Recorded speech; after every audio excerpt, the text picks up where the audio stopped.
of a gray zone of medicine today in that the treatments that are primarily being adopted in regenerative medicine are things like platelet-rich plasma or stem cells derived from bone marrow or adipose, and even other new technologies like shockwave therapy and laser therapy and electromagnetic therapies.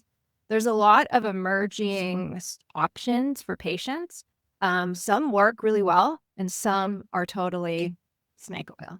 And there's a lack of information in on how these treatments are, how effective are they, but also what's the best way to apply them. And when you don't have that kind of consensus and that guidance for both patients and doctors, things that might be a good alternative don't get attention that they need, and they don't grow, and they don't expand, and then they don't create a path for that consensus.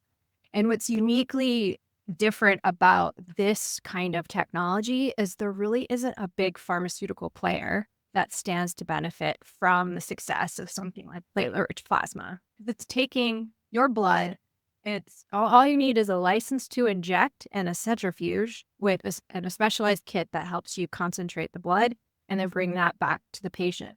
We're using platelet-rich plasma for everything from joint dysfunction, knee osteoarthritis, to hair restoration, aesthetics, sexual dysfunction, erectile dysfunction, all of these different conditions with the fundamental theory that, well, if we can harness the body's ability to heal, and in your blood is all the chemistry needed to do that, maybe we can influence that, and it can be truly like personalized from the patient's own, cells.